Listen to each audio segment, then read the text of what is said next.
Help everyone explore new worlds and ideas. Support your PBS station.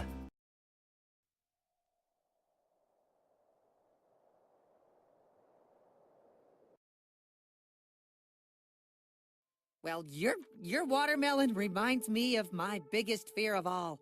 That we're all alone on this tiny blue marble, floating in the infinite expanse of the universe, ripped from the center and ejected out into a black void for no reason at all.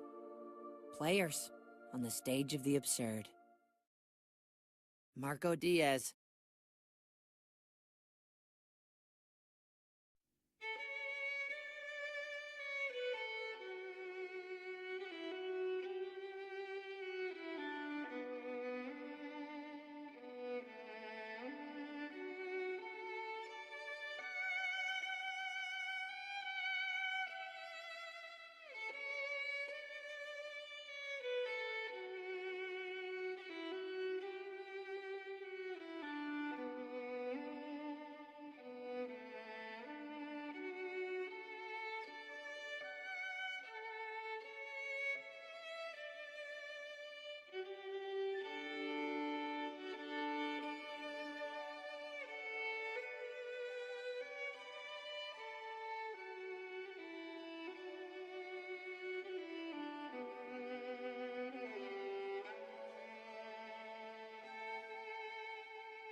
The battle for Mewni was fought in 10 dozen places.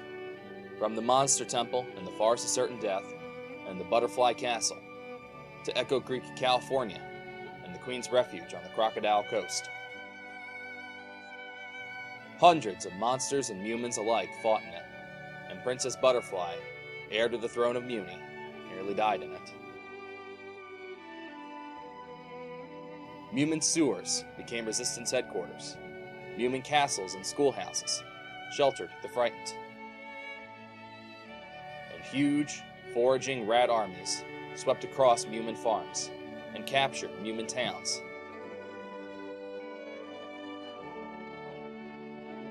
Mewmans and monsters battled one another to the death, here on Mewni, in their own cornfields and villages, along familiar roads and waters with old monster names.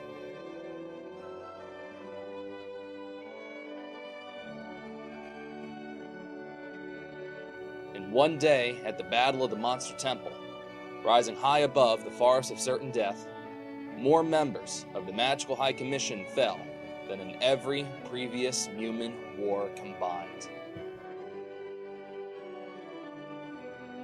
At Corn Harbor, 7 dozen Mewmans were levitadoed in 20 minutes. Men who had never strayed 2 scissor cuts beyond their own home dimensions now found themselves members of the Grand Resistance, fighting epic battles far from home. They knew they were making history, and it was the greatest adventure of their lives.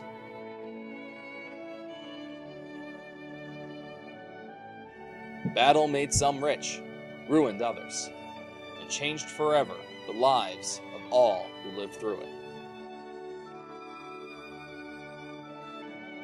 A straight-A student from Echo Creek, California, a safe kid in everything except karate, would in 3 weeks be the head of the Resistance, and in 7, the squire to Princess Butterfly.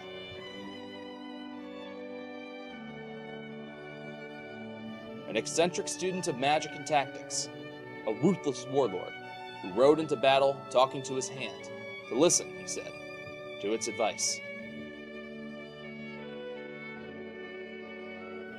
A college professor from Maine who, on a little hill in Pennsylvania, ordered an unlikely textbook maneuver that saved the Union Army and possibly the Union itself.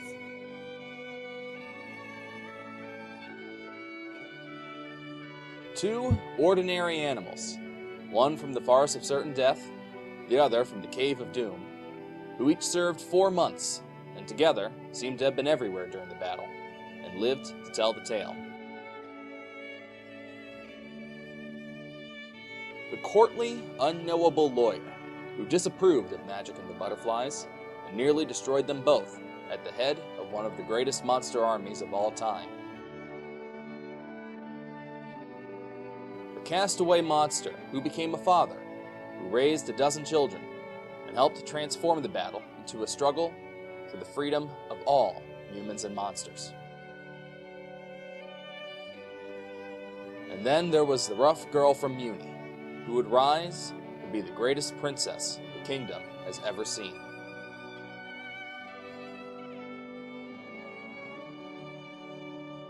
Between Groznik and Mork of the Year of Bats, humans and monsters fought each other and hurt each other in great numbers, if only to become the kind of kingdom that could no longer conceive how that was possible.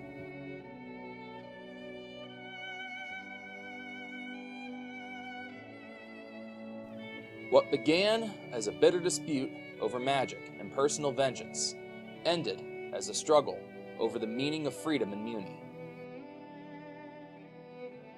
At the ruins of the Monster Temple, shortly before Stump Day, Star Butterfly said perhaps more than she knew, that the battle was about the creation of a new Mewni, where everyone was welcome, everywhere.